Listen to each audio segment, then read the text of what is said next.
Bom, vamos começar aqui a analisar o balanço do Itaú do segundo trimestre de 2025. Lembrando, tá, que de maneira bem clara e bem sincera com vocês, a ideia não é esgotar todo o material. Aqui a gente não vai fazer nenhuma recomendação de compra, de venda ou de manutenção, não é o propósito do conteúdo, é simplesmente tentar ser um tradutor da própria língua. As principais métricas a gente vai trazer para vocês aqui, para que a gente consiga entender cada vez mais sobre o Itaú em relação ao seu trimestre. Tudo bem?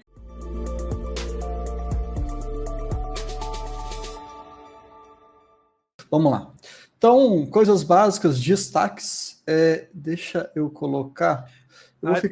Mais uma coisa, desculpa interromper. Já deixem o like e compartilhe com seus amigos aí. Exato. É importante para nós e vai ajudar bastante. E essa live é aberta, né? Então, por favor, façam aí a contribuição para a gente poder crescer. Estamos com 19.500 pessoas inscritas no canal. Vamos ver se nas próximas semanas a gente consegue chegar a 20 mil. Seria um marco interessante. Bom, vamos lá. Então, destaques básicos. Lucro líquido, o lucro recorrente gerencial, chegando a 11,5 bilhões de reais, o que é um valor que já era muito elevado, agora está mais do que elevado, está estonteante. Cresceu um pouquinho em relação ao trimestre passado, cresceu bastante em relação ao segundo trimestre do ano passado. Eu sempre gosto de fazer essa comparação com os trimestres correspondentes. E aqui vale a pena a gente deixar aqui escrito por quê, deixar isso bem cravado com vocês. Quando a gente pega bancos ou quando você pega alguma indústria, você acaba tendo um fluxo que é relacionado a sazonalidades. Geralmente, no final do ano, você pode ter uma maior demanda, por exemplo, em papéis e embalagens, justamente por conta das festas. Às vezes, no início do ano, você pode ter algum movimento mais favorável em relação ao aquecimento da economia, o pessoal está de férias, tem maior possibilidade de consumo, e por aí vai. São esses nuances que a gente gosta de avaliar. Então, sempre vou focar aqui toda a análise que eu faço em relação ao segundo TRI do ano de 2024, para a gente entender bem esse crescimento de métrica, para tirar a sazonalidade como uma variável de confusão. Tudo bem? Margem com clientes, que é a principal forma que um banco ganha dinheiro, cresceu 15%, chegando na casa ali de 30 bilhões. A margem com clientes aqui, basicamente, é uma das principais formas de receita da companhia. O ROIC me surpreendeu positivamente, pegando o consolidado, lembrando que hoje o Itaú ele não é mais apenas um banco, ele é um conglomerado, então ele tem várias participações, tem participações de seguros também, e outras frentes em outros países. O grupo como um todo está com um ROI de 23,3%, e no Brasil está com um ROI de 24,4%. Eu até anotei aqui, fiz uma colinha para vocês, durante a teleconferência eles falaram, o Milton falou o seguinte, olha, se a gente estivesse trabalhando com o nosso capital mínimo, que a gente gostaria de trabalhar, que é o índice de capital de 11,5%, hoje o nosso ROI estaria aqui na casa, esses 24,4%, ele estaria em 26% aproximadamente, o que é um absurdo, e o consolidado estaria em 24%. O que também é outro absurdo. É só você comparar com os pares que nós temos aqui no nosso país, todos ali 15, abaixo de 20, até por volta de 15%, né? Então, vejam que aqui eles sabem realmente fazer dinheiro, eles são efetivamente rentáveis. NPL, NIM, capital principal, são métricas que a gente vai avaliar um pouquinho mais para frente, mas vou dar tempo ao tempo para a gente poder digerir isso um pouco. De todo modo, aqui a NPL está relacionada à inadimplência, tivemos uma queda bem pequenininha, e aqui talvez seja interessante a gente olhar com o trimestre anterior, mas não tem problema nenhum.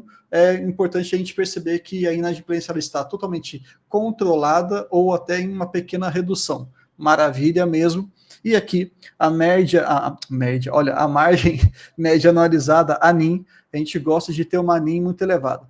Basicamente, como é que a gente poderia pensar em NIM?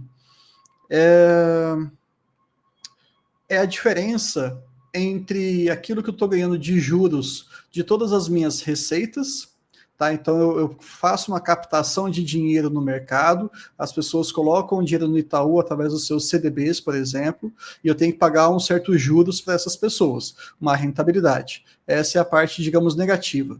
Mas eu pego esse dinheiro e empresto para alguém. Então, esse dinheiro que está sendo emprestado para alguém tem um juros associado também. A diferença entre os dois, dividido por todos os ativos que me geram juros, a gente chama isso de NIM.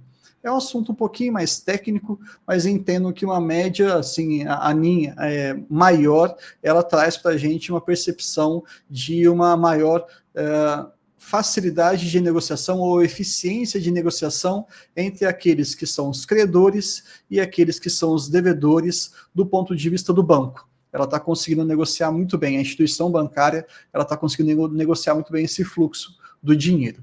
Tudo bem? E o capital principal aqui é muito uma questão mais regulatória do que propriamente preocupante, porque, de fato, o Itaú caminha muito bem, sempre em relação a qualquer mudança estrutural que nós tenhamos no nosso país. Fiquem tranquilos, quando a gente estiver aqui de olho nesses slides muito grandes, com muitos dados, a gente não vai ficar fazendo qualquer tipo de análise mais aprofundada, mas aqui o que eu queria trazer para vocês, porque senão vira um repeteco da teleconferência, né? Pessoas físicas, se a gente for perceber bem a atenção aqui, gira em torno ali de 451 bilhões de reais, não é isso? Tudo bem. Então, carteira de crédito muito bem diversificada, grandes empresas 431, número bem próximo de pessoas físicas, micro e pequenas empresas, uma participação menor e também com resultado expressivo, que é muito importante. Todas as linhas também crescendo valores interessantes, mas perceba aqui nas pessoas físicas como que é bem diluído não, mas como que é bem diversificado a exposição a cada uma das linhas. Cartão de crédito, crédito pessoal consignado, veículos e crédito imobiliário. Existem linhas um pouco menores, com certeza, e existem linhas um pouco maiores. Mas se a gente fizesse um gráfico de pizza, a gente percebe que a carteira de crédito em relação à pessoa física, ela está bem diversificada e isso traz robustez para o resultado. Se porventura o crédito pessoal estiver sendo muito afetado, ou a parte de crédito imobiliário, por exemplo, a gente consegue ter uma interferência ou uma negatividade na carteira como um todo bem menor do que a gente estava imaginando. Isso traz resiliência para toda a carteira de crédito. Era isso que eu queria trazer para vocês aqui de números, e o total aqui no Brasil, que teve um crescimento de 8,6%, pegando a América Latina, então a gente teria um crescimento de 7,3%. Algo bem bacana, tá tudo certinho. Bem equilibrado, eu diria até. Margem financeira com os clientes. Aqui é interessante a gente entender que alguns pontos bem curiosos que o próprio Milton ele traz durante a teleconferência. Absolutamente todos os elementos que compõem tudo aquilo que vai construir a margem financeira com os clientes teve um aspecto positivo. Então, isso mostra que eles estão crescendo em várias vertentes ao mesmo tempo, buscando mais eficiência, buscando um crescimento mais sustentável. Então, tivemos um aumento de volume, uma melhora de mix de produtos, os spreads e as margens também foram melhores. Tivemos o efeito calendário aqui, é uma questão de dias úteis de um ano para o outro, ou de um período para o outro, não se preocupem com isso. E também as participações fora do Brasil. Todas elas cresceram, nós saímos ali de 29,4 e chegamos até 30,3 bilhões de reais. Um crescimento bem expressivo. Aqui, capital de giro com 3,8, com menos 4, praticamente se anula o efeito, mas aqui as participações, todas elas foram positivas e é isso que a gente gosta. Pegando aqui a margem média anualizada consolidada, que é o que a gente está falando da tal da NIM, veja que quando você pensa no conglomerado como um todo, está chegando em 9,2 a margem com o cliente, que é, pensando de novo, em todo o mundo, e se a gente for restringir apenas o Brasil, chegou a marca incrível de 10%. Bruno, não estou entendendo muito bem essa linha, é relevante esse número, ele é importante, ele não é? Vou deixar para vocês com um pequeno dever de casa, para vocês olharem a NIM das outras instituições.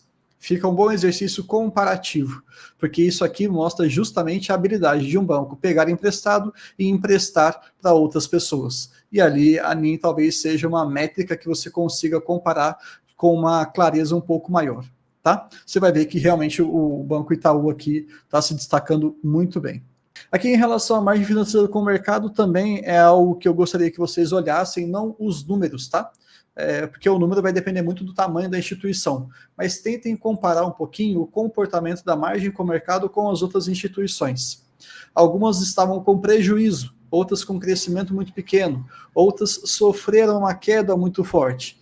E o Itaú aqui está conseguindo consolidar um resultado muito maduro de aproximadamente aí 1 bilhão, né, 0,9 bilhão nos últimos trimestres. Altamente estável, muito bem controlado, mostrando que, independentemente de uma margem, de uma taxa Selic elevada, subindo ou estável elevada, eles conseguem extrair do mercado algumas operações muito interessantes. Aqui são vários componentes que vão acabar construindo isso aqui no final das contas. A gente não precisa entrar em detalhes, mas também fica aí como um caráter provocativo e também sempre pensando do ponto de vista intelectual, vocês compararem como é que funciona o comportamento da margem financeira com o mercado do Itaú versus a margem financeira com o mercado das outras instituições. Já adianto para vocês, eles são absurdamente resilientes. Eles não mudam muito esse tipo de resultado. E lembrando, a margem financeira bruta, que é basicamente a receita de uma companhia de maneira bem grosseira, de um banco, você tem com o cliente, que nós acabamos de ver que foi muito forte, e também você tem a margem financeira com o mercado. Em algumas situações, existem instituições bancárias, financeiras, melhor dizendo, que elas apresentam uma margem financeira com o mercado negativa. Ela acaba depreciando todo o resultado, toda a receita. Lá em cima, então, de uma DRE, de uma demonstração de resultado do exercício, você já percebe ali que o potencial de receita já acaba sendo penalizado. Aqui no Itaú, não. Tá? Agora, a qualidade de crédito, vamos falar de NPL. NPL é basicamente uma ideia de inadimplência. E aí eu estava revisando o conteúdo, né, lendo um pouquinho, e a gente sempre fala, inadimplência de 2,3%, inadimplência de 7%, eu sei que isso pode ser extremamente óbvio para você, mas o que significa uma inadimplência de 1%? É algo simples, mas que às vezes passa batido porque a gente fica repetindo as coisas sem pensar. Uma inadimplência de 1% significa basicamente que de todo aquele montante que você está emprestando, vamos pensar aqui 100 milhões, você tem 1 milhão em atraso. Por isso que é muito importante você sempre comparar o tamanho da carteira de crédito. Por exemplo, vamos pegar aqui pessoas físicas no Brasil. Você consegue pesquisar no Itaú, no balanço deles, qual é o tamanho da carteira de crédito de pessoa física. A gente acabou de passar por esse dado. E você também consegue ver o quanto que ela representa de carteira inadimplente, de inadimplência aqui acima de 90 dias. Entendeu como que as coisas começam a casar? Você vai fazendo contas para ver se aquilo é relevante ou não. Porque muitas vezes você pode ver assim, alguma linha de inadimplência crescendo, se destacando das outras, perdendo completamente o rumo, mas pode ser positivamente uma parcela da carteira de crédito que é muito pequenininha. É ruim a inadimplência ficar descontrolada em qualquer situação. Mas se for numa linha que representa uma quantidade pequena da carteira de crédito, que bom, gostei, menos dos males o menor. O duro é quando você vê uma inadimplência se descolando da média e é uma representatividade muito grande na carteira de crédito. Entendeu como que é interessante também você ficar trafegando entre as diferentes páginas aqui do balanço? É legal, é o tipo de exercício que é interessante depois cada um de vocês se propuserem, né, se vocês quiserem, a fazer isso aí com calma. Mas, de todo modo, vamos olhar aqui a inadimplência de 15 a 90 dias, que é um indicador precoce. É um indicador prematuro, ele não é oficial. Acima de 90 dias, que daí a gente vai ficar atento para ver se é realmente algo que preocupa a gente ou não, tá? Olhando aqui no consolidado, nós tivemos com esse tanto de cor aqui, América Latina está subindo um pouquinho, de 2,2 está indo para 2,3, algo completamente irrisório na minha opinião, pelo menos, e as outras duas linhas caindo bastante, de 2,2 para 2,1, também não é uma queda tão absurda, mas o que você pode olhar de maneira mais rápida, se você quiser, é claro. Olha sempre aquilo que está em laranjinha, que daí você vai ter uma noção do contexto total da companhia. Quando a gente pega o NPL de 90 dias, sem inadimplência, acima de 90 dias, uma outra forma de dizer, o que é interessante aqui, o que é? Março de 2024 e junho de 2025, então eu estou pegando aqui 5 trimestres, é isso, né? 1, 2, 3, 4, 5, 6, né? 6 trimestres. Eu estou pegando aqui para vocês uma queda expressiva de 2,7 para 2,3. Pensa só, você tem uma carteira de crédito que continua crescendo, você tem a inadimplência dos outros bancos aumentando em várias linhas, ou às vezes até reduzindo um pouco, mas bem pouco, e você enxerga o Itaú continuando um crescimento de bem robusto e ainda assim crescendo com qualidade. Por que eu falo com qualidade? Porque o NPL de 90 dias deles e também o NPL de 15 a 90 dias, ele está em queda. Crescer com qualidade é muito mais importante do que simplesmente crescer.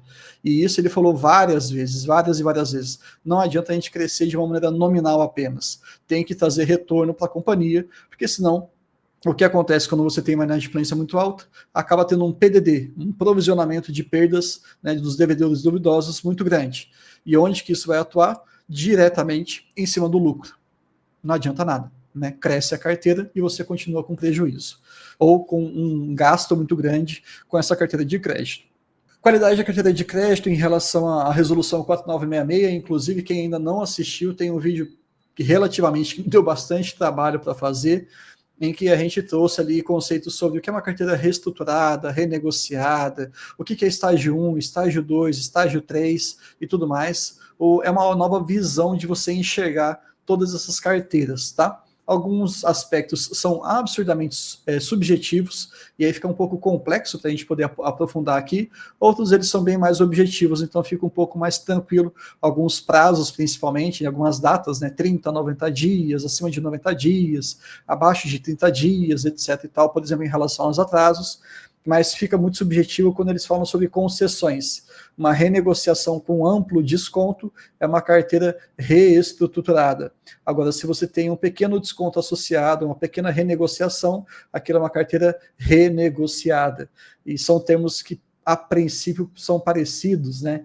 Então, eu vou deixar para vocês assistirem o vídeo, caso tenham interesse, obviamente, em aprofundar no conteúdo. Tá? Mas de todo modo aqui, fazendo uma leitura bem direcionada e bem rápida aqui, a gente não vê nenhuma grande variação desses números, todos bem estáveis, principalmente a carteira de estágio 2, lembrando que estágio 1 é a carteira 100% sadia, estágio 3, o negócio começa a ficar muito feio mesmo.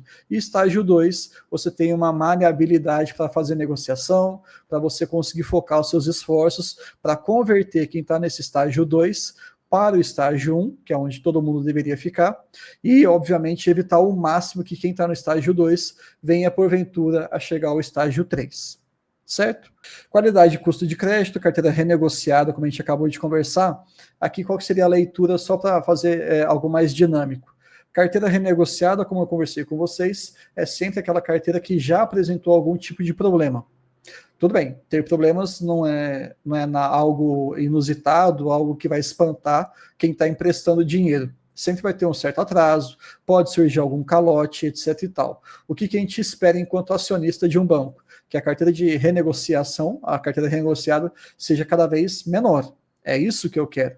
Ela tem que ser controlada, porque se eu estiver emprestando dinheiro e a minha carteira renegociada for muito grande, alguma coisa está errada na minha política de concessão de crédito. Eu preciso emprestar melhor o meu dinheiro, porque senão alguma coisa vai desandar lá no futuro e vou ter muito calote. Então, a leitura que a gente faz aqui, de março a junho, é que nós saímos de 34,2 para 33,1, então uma queda importante aqui em relação à carteira renegociada. E o que é esse azulzinho, Bruno? Eu vou até mudar a cor. Esse azulzinho é o que mais nos preocupa.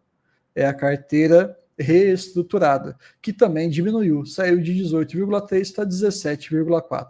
Seja por uma questão de write-off, então, quando efetivamente aconteceu a assunção, né, a gente assumiu aquele prejuízo contábil, algum calote, ou às vezes a gente pode até vender essa carteira para alguma outra instituição. Existem várias maneiras que a gente consegue, ou às vezes a gente pode até renegociar e recuperar esse crédito, a gente pode recuperar esse cliente que está numa situação mais complicada. Então, várias abordagens, várias políticas utilizadas, mas o importante também é que ela está diminuindo. Tá bom? Vamos voltar aqui para as nossas leituras. E custo de crédito também está bem estável. Aqui não tem nem muito o que falar para vocês, mostrando que todos os dados que a gente está falando, inadimplência em redução, carteira renegociada em redução, obviamente que o custo do crédito ele vai apresentar um valor ultra mega, bem conservador e estável, praticamente de lado aqui, sem grandes surpresas. Vamos lá fazer aqui mais algumas leituras. Despesas não decorrentes de juros. Aí eu gosto de fazer uma leitura também mais direta ao ponto. As não decorrentes de juros, que é o que está aqui nesse slide, basicamente a gente está tendo um crescimento de 9,6%, pensando aqui no caso do semestre acumulado, e é muito interessante isso aqui, porque ele trouxe para a gente aqui despesas com tecnologia. Aqui, ó. Essa linha ela chamou a atenção e realmente ela destoa um pouco das outras.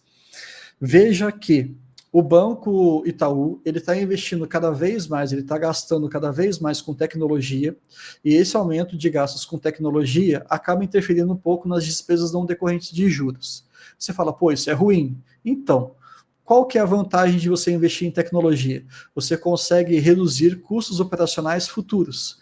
Você consegue otimizar os seus processos internos. E isso naturalmente vai impactar aonde? No índice de eficiência. Não é à toa que estão nos mesmos slides aqui, está no mesmo espaço. Nós saímos do primeiro semestre lá de 2019, já tem um tempinho já, de um valor de 46%, e agora a gente está em 38%. É algo absurdamente maravilhoso. Se eles continuarem tendo despesas não decorrentes de juros acima da inflação, que é uma métrica que geralmente a gente usa, mas trazendo essa redução de índice de eficiência, como eles estão trazendo trimestre após trimestre, ininterruptamente, eu não me preocupo com nada. Maravilhoso isso. É óbvio que, eventualmente, eles vão chegar num patamar de índice de eficiência que eles entendem como adequado, e aí os investimentos em tecnologia talvez não sejam tão preponderantes assim. Sempre eles vão investir, porque o Itaú realmente ele se modernizou muito bem. Sempre, sempre.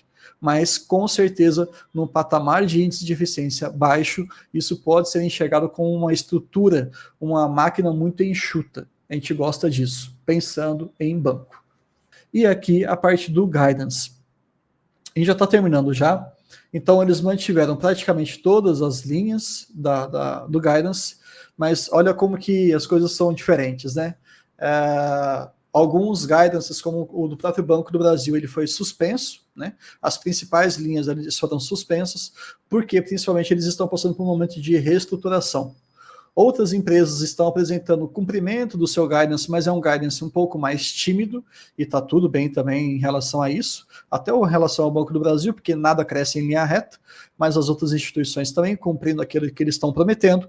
Mas perceba que o Itaú chega e fala o seguinte: então, a minha margem financeira com os clientes, como eu já falei para vocês, principal aspecto de receita para a companhia de um banco, né? A gente estava pensando num crescimento de 7,5 a 11,5. Então vamos fazer um negócio? A gente está bem confiante, as coisas estão caminhando super bem. Vamos colocar de 11 a 14. Então aquilo que era praticamente máximo se torna o mínimo.